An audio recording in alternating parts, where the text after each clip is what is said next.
It says the earth is given into the hands of the wicked. We have to understand that the earth is given into the hands of the wicked. So it's given, which means they were allowed to come here and bring their destructive behaviors, bring their destructive mayhem, bring their destructiveness here. This is what they were allowed to do. The Most High gave them permission. Permission. So when they came here, they brought those blankets, as I told you, and they realized that this was a nation of great wealth. So they decided, along with their allies, the Spaniards, the Germania, all of the nations that were empowered during that time. Excuse me, various parts of England, Spain, I'm missing Italy, Rome. They came here to destroy, kill, steal, and to destroy. If you remember the old Lost in Space sitcom, the robot would kill, steal, destroy. That's their motto. They came here to kill, steal, and to destroy. So when they did, they not only killed many, but they took a lot of our people from Asherath back to Spain. And they decided, we're going to overcome that. We're going to take it over. We're going to take it over and we're going to make it our own. We're going to get up in that piece and we're going to do our thing. And that's exactly what they did because they were allowed to. But here's the thing they weren't expecting. They weren't expecting the pushback. Now, they came with weapons, but our people came with weapons. See, the thing that most people don't realize, and they're not going to tell you this in the history books, those that can handle a bow and arrow are extremely feisty. These are warriors that you just don't hear about. You don't hear about them because they don't want you to know about who you are. What does that mean? I mean, the warriors that were here, they can handle a spear, they can handle a bow, they can handle themselves. So when Christopher Columbus, when they came back, the Spaniards came back and they tried to invade, if you will, they found themselves locked in battles that they were losing and losing and losing. And many of them thought, well, we could still make them our slaves. You break into somebody's house and you try to live in their house, and this is their house where they live. They know where the weapons are. You don't. So you wake up dead the next morning. And they come in and look, well, what happened? This is what happened. The battles were fierce. The battles were intense. These battles went on from 1492 to 1619 when they decided to bring more slaves from Africa. Well, we'll just bring them from Africa and bring them over here because we want the gold. We want the emeralds. We want the Alexandrite. We want the rubies. All of those precious stones are found here. All of them, the emeralds, the garnet, the rubies, the Alexandrites, the turquoise, all of that's found here. They want you to think, oh, you get that off. No, they strip the land. They strip it bare, take everything, and they take the land. They take all the minerals from the land. Then when they renamed it after themselves, they took the land and renamed it after themselves. But the battle never ceased. The battle with the Arapaho, the battle with the Cherokee, the battle with the Seminole tribes, the battle with the Incas and the Aztecs and the Comanche and the Cherokee and the Apache and the Blackfoot and the many of the tribes, which I may not know off the top of my head, but we all were one family. And we know that we were one family. But the idea was to disrupt and to destroy. So it became so fierce that in, let me give you this year, when the $5 Indian was instituted, when that was brought in.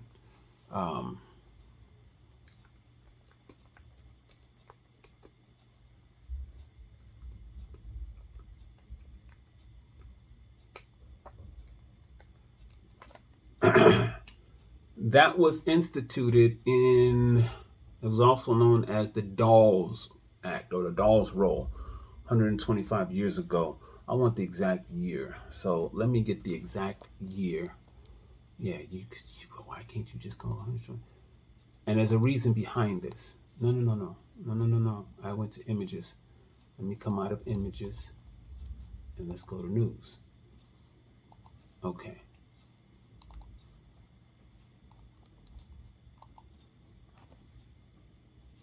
The Dawes Roll Act was instituted in, why are you only giving me 1893? 1893. I want you to think about that. There was so much disruption and so much battle that you're not going to hear about. These things were purposefully not recorded because it would record the indigenous people, the Aboriginal people fighting back with great fierceness. The Dawes Act was established to allow the whites and the Chinese to come in and become what we call Indians or First Nations today. They were changing the face of the Aboriginal people, changing the face. Very little could be done. And in 1924, let's see, and that was 1893. Let me read what we have here. This paying to play Indian, the Dawes Roll, and the legacy of $5 Indians. Paying a commissioner $5 could get an opportunistic white person on the Dawes Roll 125 years ago, which still caused problems for tribes today.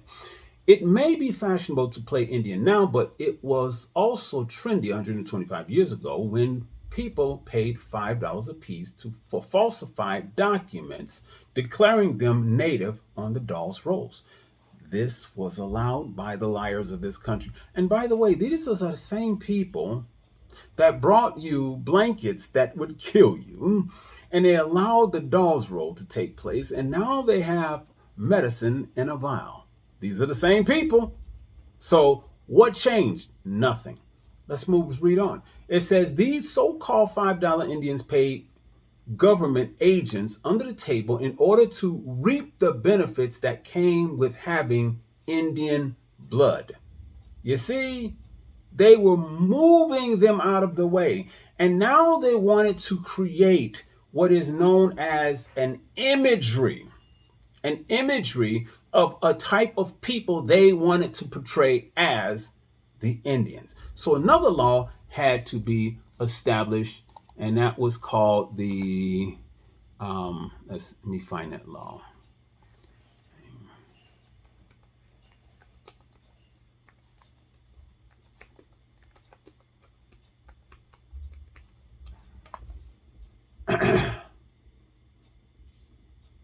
It was called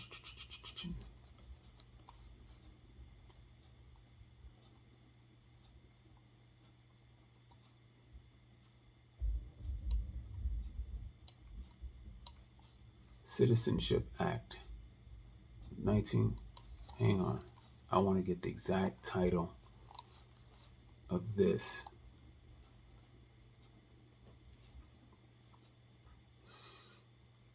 It said in 1924, Congress regularized the U.S. citizenship status of all Native Americans by birthright.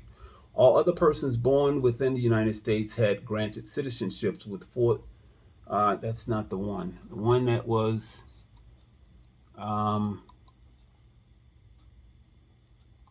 It was the act that had to do with the Racial Integrity Act. That's the one. Racial Integrity Act. Oh no.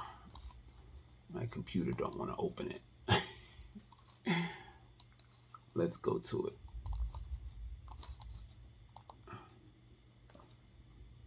Racial Integrity Act. Okay.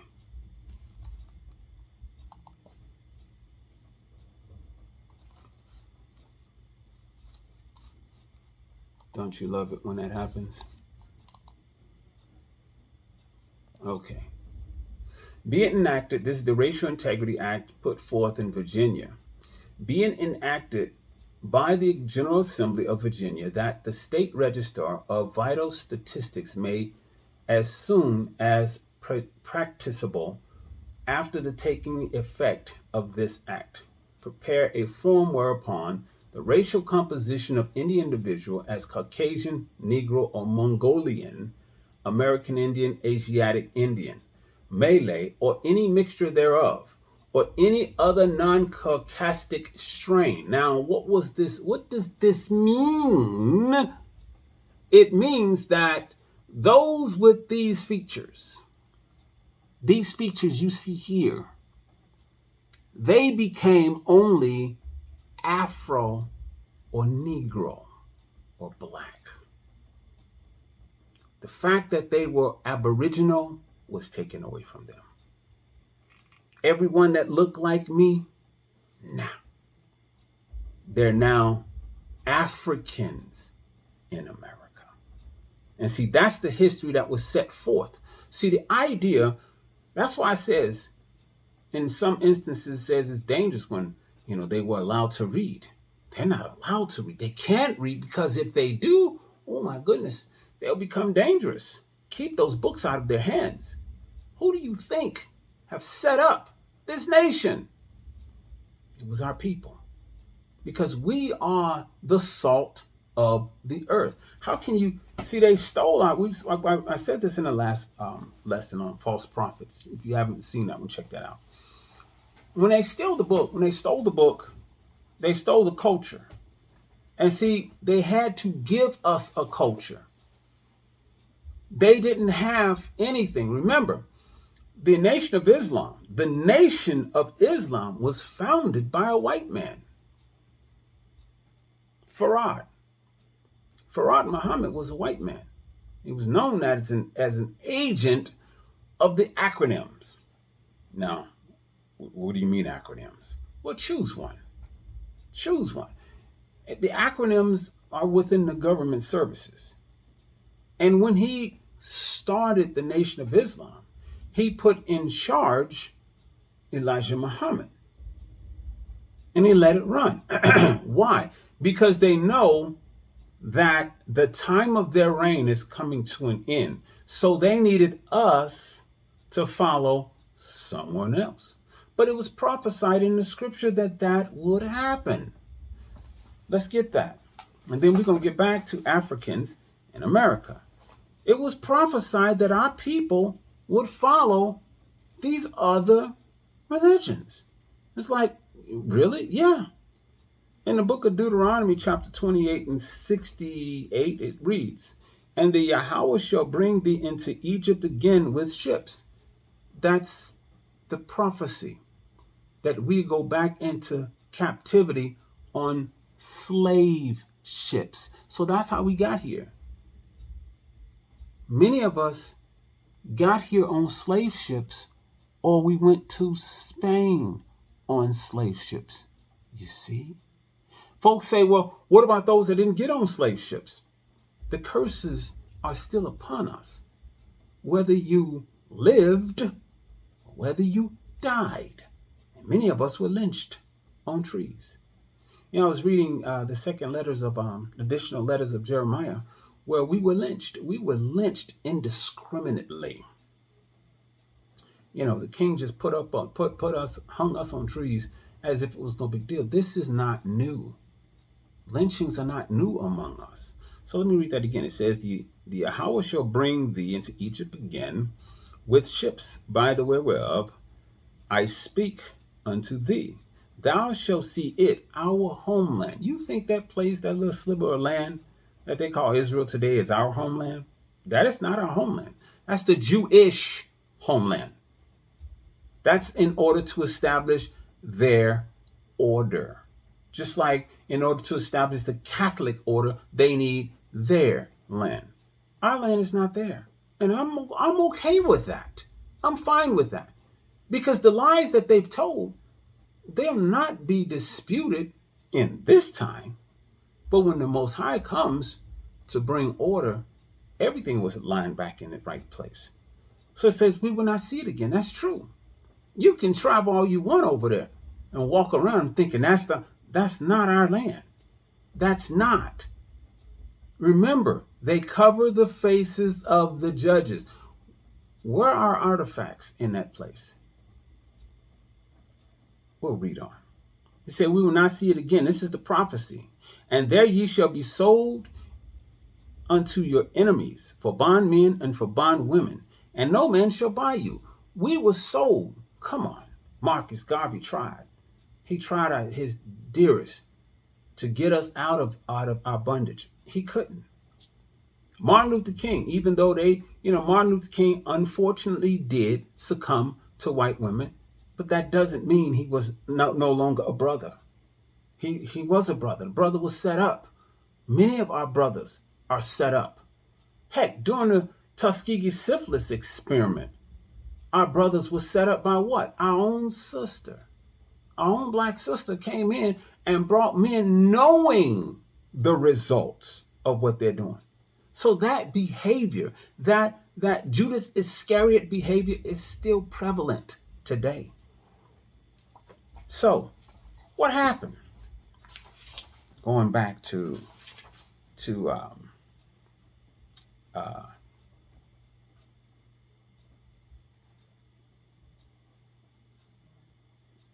1492 until today. See the imagery here. I'm going to show you this imagery. See this? This is the imagery that they give us. Notice the imagery here. That's the way a lot of the Native Americans dressed. Am I pointing to? Yeah. Pointing to this right here. This was their type. They were put on the auction block along with those that they brought over here. And they said we were going to make them. But the interesting thing was when a lot of the tribe of Igbo from Benin came over here. Benin is in Nigeria. Came over here. They were able to speak to. This is where it's really interesting. They were able to speak and communicate with some of the tribes that were already here because they were brothers. So they joined together and they revolted. And that's something you're not going to hear about. The greatest revolt we hear about is when they got Nat Turner. But we don't hear about the other great revolts that took place that killed a bunch, thousands. The sugar plantations in the southern regions of North America, down in South America, they read the Book of Maccabees. See, people think that we couldn't read. They think that we were just stupid. No, the natives here knew the Holy Scriptures. They knew the sacred text that they were trying to use against us. They said, we know. But they were reading Paleo-Hebrew. They were reading the ancient Hebrew that was spoken by Moses. And so they couldn't understand. That's why they want to make sure, get rid of their language. We can't understand it. See, it's not for their mind to understand. They don't understand the deepness of the people that are here. So their goal was just to kill them all. So when they went through and they killed so many, but when the slaves that were brought here on ships started to revolt and started to burn and destroy and kill and destroy and kill and destroy, why do you think they made it such a strong law? Make sure those books stay away from them. They killed the elders, took the children. Why do you think they established public schools today? And public schools are still a big deal. Even during a pandemic, they said, no, kids got to get back in school because if we leave them to one of those radicals, be hard pressed to try to get them back. So we got to give them our philosophy. We got to feed their mind our purpose, not their purpose. But see, this is going forth. This is like the hurricane. I was just watching recently on the Disney Channel, Storm Chasers. Never seen it. I thought it was interesting. I've always been a weather buff, the science of weather and how it works since I was a kid. And I was watching, these men are crazy, a bunch of Caucasian men chasing after hurricanes and tornadoes. Not a job I'm looking to do, but that's what they do. And watching them measure the wind gusts up 90 degrees, and they're standing in the middle of it. It's like, where is the common of all the senses? See, but the thing about the righteous children, we know the weather. We have the understanding of the earth and the movement thereof. That's the thing that many of the other nations falter on, because they think because many of our people are plagued in gangs and many of our people are plagued on drugs, they think we are stupid. But when our Father touches our hearts to wake us up, his spirit is quickened in us, and we become sharper than a two-edged sword. And we can acknowledge the good and evil that is among us. And truly it is among us. So what we're looking at here, this flyer is dated Charleston, July 24th, 1769. See, the arrogance here was, we're going to put him on a poster. Put him on a poster. That was a woman. Put her on a poster. They grabbed the native women. They put them on a poster, and they're going to beat them because they look just like the Africans. The natives looked like the Africans. You really couldn't tell them apart. That was the purpose of the Racial Integrity Act, because now they had enough $5 Indian people within the tribes that they could now start changing over. Because ask yourself, where are the natives today? You see how big North America is. It was full of people. It was full. It was completely, it was populated. There was people that lived here. When Christopher came over here, he ran into people. He didn't run into empty land. They called it a new land because they said, no, this is ours. We want it fair and square. So when trouble comes back to your door to bring you great destruction, don't come with that fair and square stuff. Because you stole the land, and then the land is going to rise up against you and swallow you up. Because you're a thief. And a thief, there is what you call man's justice, and then there's universal justice of the Most High, Supreme, Yahweh, El Shaddai, Elohim. His law trumps all of it. And if he says you're going down for what you did, you better believe you're going down for what you did. There is no life coming for you. There is no grace coming for you. And yeah, they talk about the ships. We've all seen the ships. In case you didn't know, the natives, and this is another label, the natives gave the tobacco. It was the native that gave tobacco to the white man. White man knew nothing about tobacco. The white man got the tobacco and he destroyed it. I talked about the sacred Saliji during the false prophets, the sacred Saliji ceremony, and the pipe that you see here that was used. It's not the same type processed tobacco that you get in your cigarette that people smoke. That stuff will kill you. It's designed to kill you because their purpose is to sell a multiple amount of it, get you hooked on it, and then make more money. They don't care if you die. They want to make more money. It's not about that. These things of the earth, the Most High had for a purpose. A purpose. Then it talked about runaway slaves. Remember, we were named Negro. Negro was a general term, much like black. Don't call them native. Don't give them a title of who they are. Call them Negro. They're Negro this, Negro that. They have no purpose. They have no design. They have nothing.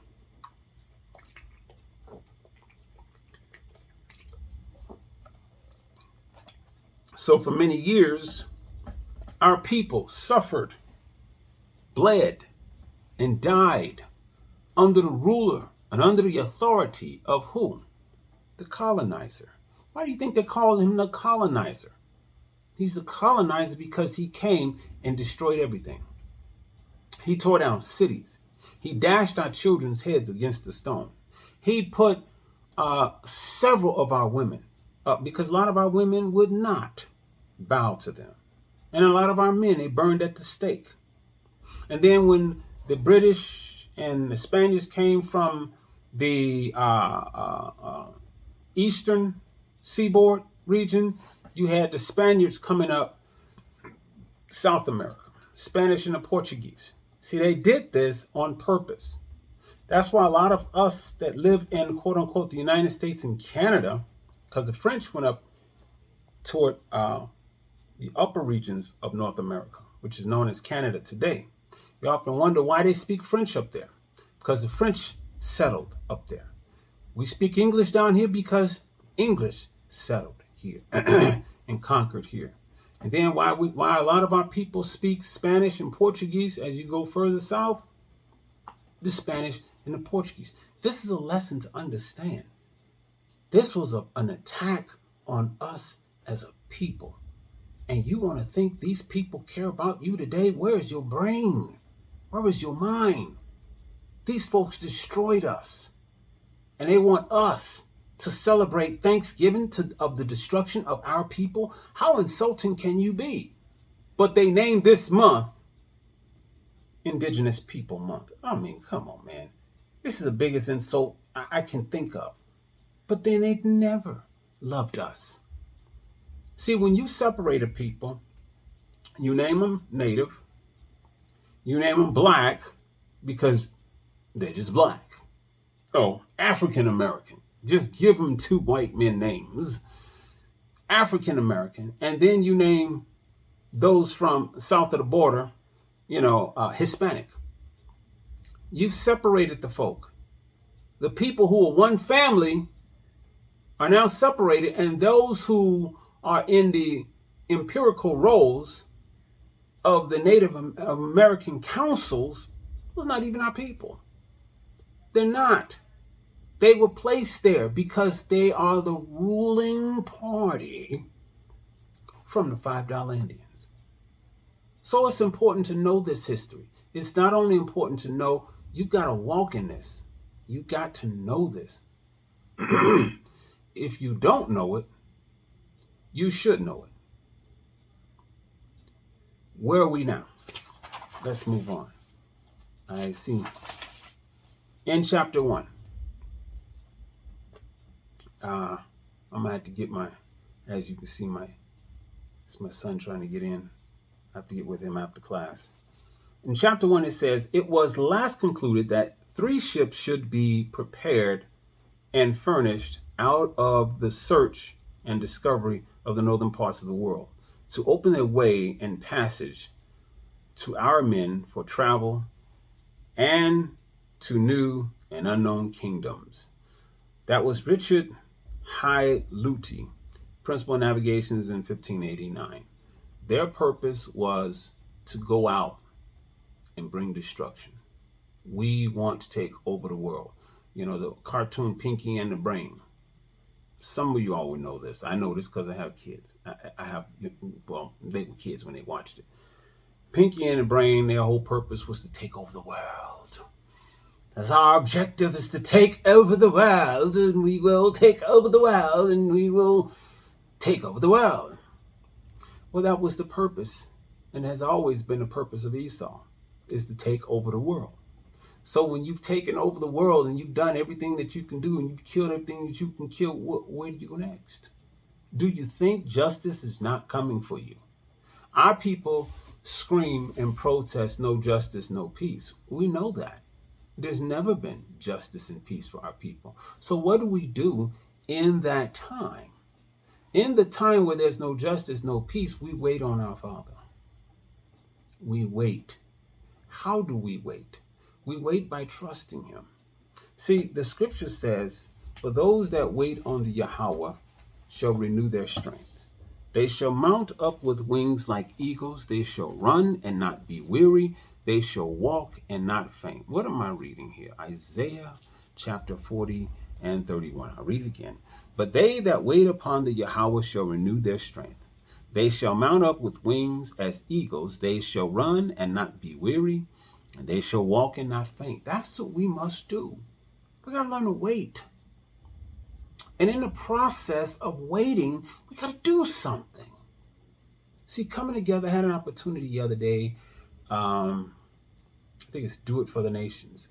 I was on the gram and I was talking to some brothers from Maine, from Oregon, from Hawaii. Man, it was an opportunity to touch bases. And all in the same channel, on the gram chat room, which way you call it. Quite a few people joined in. And the point was to speak with brothers and let them know we need to come together. We are black men, but our blackness is not just the blackness of the color. It is the diversity of who we are as a people. Many of us, the Most High has given talents and abilities, strengths and honor. He's given us things to give back. It's like I'm blessing you, but I need you to give this to that. We just heard about in Amos 3 and 7, his secrets.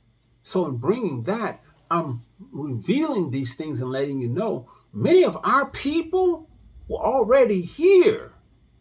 Many of our people. But see, the U.S. government, thing we don't realize, the U.S. government made it a law to indiscriminately kill all natives. See, that's the thing they don't want you to talk about. But see, they did the same thing to us so-called Africans. Throw in Americans because they want to establish who we are. See, that's how they find out who you are. We want to know who you are. When you start saying you everything else, like, no. Keep those niggas in line. Keep them in line. You belong here. You belong there. You say you native. It's like, then we ain't going to say you're native till you go stay on a reservation. It's like, wait a minute. You came in and you destroyed our land. But in order for me to prove who I am, I got to go where you tell. It's stupid. None of this makes sense. It's beyond stupid. So what it is that we have to learn, history, you need to know your history. You need to know. I've talked to so many brothers who say, yeah, I got Cherokee in my family. Yeah, I got Cherokee in my family. And you don't realize, man, we were here. They couldn't kill us all. That's the thing. They could not kill us all. So they renamed us. They renamed us. They gave us a different whole purpose. And here we are. It's like, oh my goodness. What happened? That's what happened. We lost our way. And now today, you got so many people. I mean, it's gotten to the place where we have now been, the word is inculcated. That's the word that came to my mind. So let me give you the definition of inculcated. Let's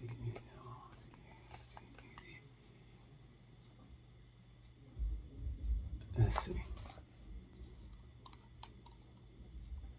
Inculcated. Okay, let's go down. Let me give you the Merriam-Webster definition.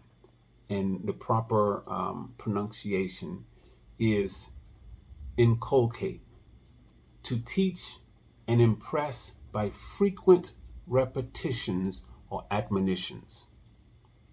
To teach and impress by frequent repetitions or admonitions.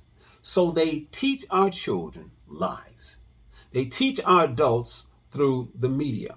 Whatever you watch on TV. Why do you think Law and Order was such a real big program that lasted more than 20 years? Law and Order taught the philosophical construct of what they wanted you to believe. It was based upon the principles of deviant behavior. That's on my shelf. Let me pull that off. Bear with me.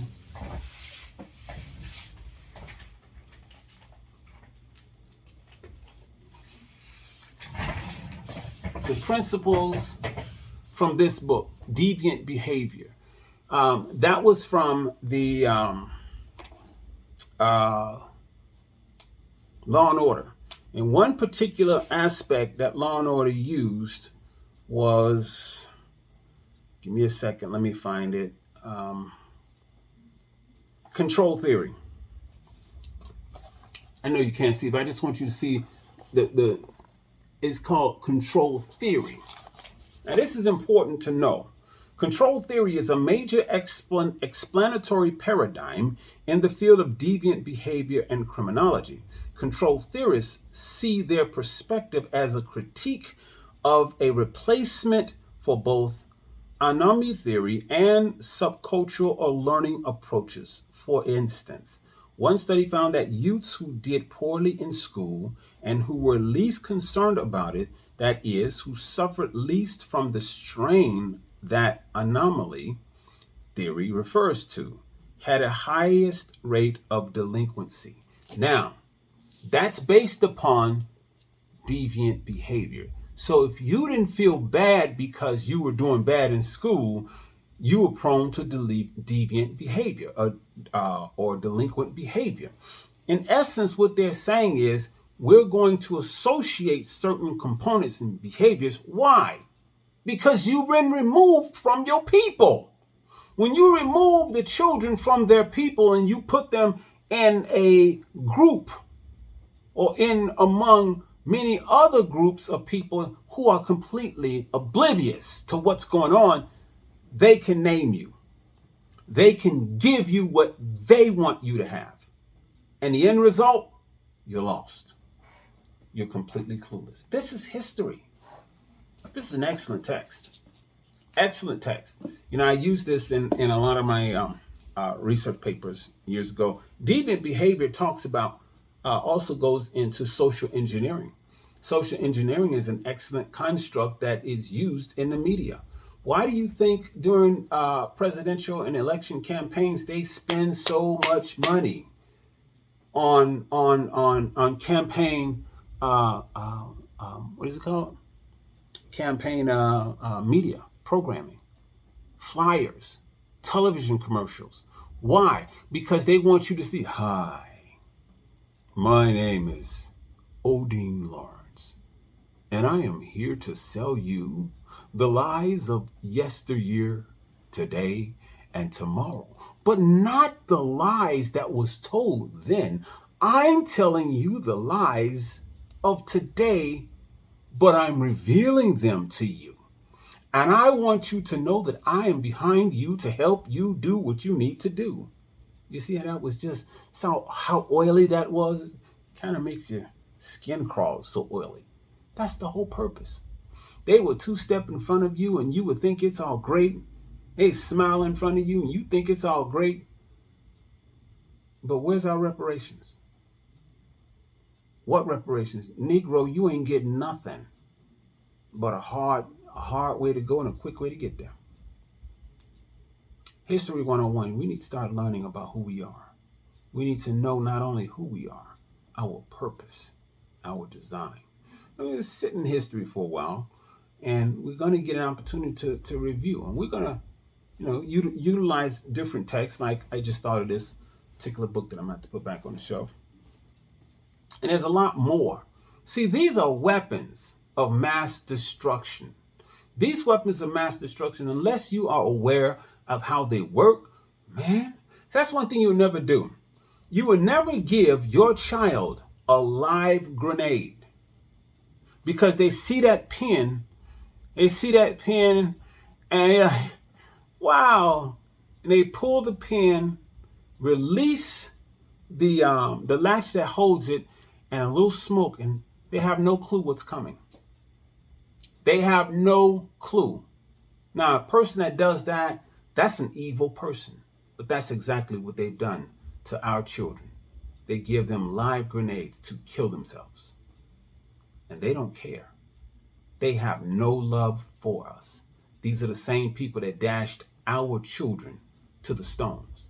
These are the same people that lynched our children and cut our mothers' bellies open with our children. And you telling me they love us? You telling me they have something that's going to help us? Come on, man. Wake up. Smell the coffee. It's brewing.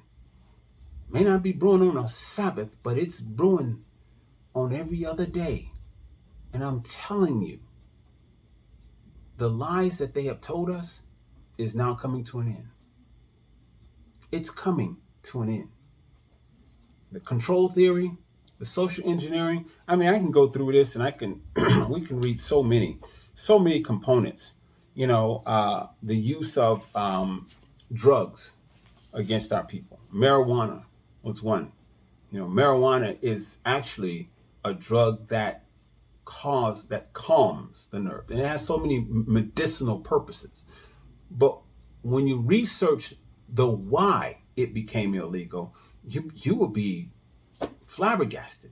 At the same time, cocaine, which is still in use by the rich and powerful, if they snort a little cocaine, it's no big deal. If they sell a little cocaine, it's no big deal.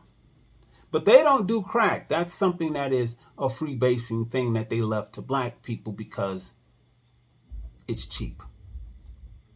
Now, I'm selling you this because that's how the criminal justice system operates.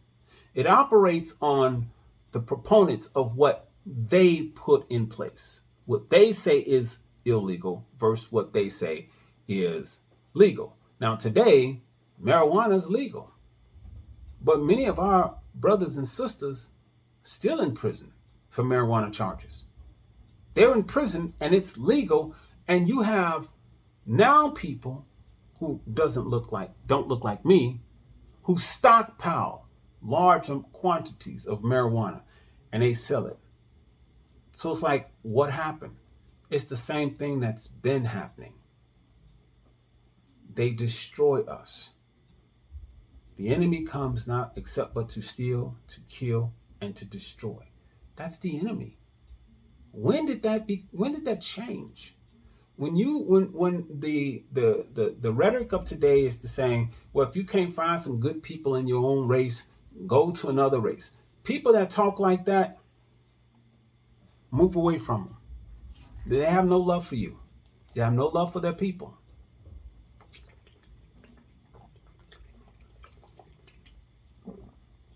As I have written on my wall, as a reminder, it says, the objective is to make us forget the past, ignore the injustices, dismiss the continual hatred of our people, and ascribe to the ways of the new order and trust their methodologies, their medicines, and their plans without hesitation. You gotta be crazy. But unfortunately, many of our people have done exactly that. But this is just the first part. It's just the first part. We just wanted to touch bases, get an opportunity. If you have any questions, please chime in, ask, like, and share. Like and share. Like this video. We don't have too many people. So when you dislike this video, you are doing a disservice to the message that is coming forth. It means that folks won't find it in the algorithm. It'll go into the internet abyss, in a sense. I'll always have it, but many people won't be able to find it. So like and share this with your brothers and sisters. We need to learn more about our history. We need to learn. We need to learn. And no, I'm not asking for alms or anything. If anyone wants to do anything, hey, inbox me. We'll discuss that. We'll discuss that. If you feel that you need to, that you're moved to make donations, hey, inbox me, because we would like to get the Sacred Scripture Hebrew Bible out. That's a big deal, something we'd like to get in the hands of many of our people. So if you'd like to be a part of that, inbox me. It's the easiest way to do it. Or, you know how to contact me. That's all we have. We're going to conclude it there. That as the scripture admonishes us to always remember the sister. That's what Yahushua HaMashiach instructed us to do. So, in the book of Matthew, chapter 26 and verse 6, it reads, Now when Yahushua was in Bethany, in the house of Simon the leper, there came unto him a woman having an alabaster box of very precious ointment, and she poured it on his head as he sat at meat. But when his disciples saw it, they had indignation, saying, To what purpose is this waste? For this ointment might have been sold for much and given to the poor. When Yahushua understood it, he said unto them, Why trouble ye the woman? For she hath wrought a good work upon me. For ye have the poor always with you, but me ye have not always. For in that she hath poured this ointment on my body, she did it for my burial. Verily I say unto you, wheresoever this gospel shall be preached in the whole world, there shall also this that this woman hath done be told as a memorial of her. And with that I say shalom, peace, blessings. Enjoy the rest of your Sabbath.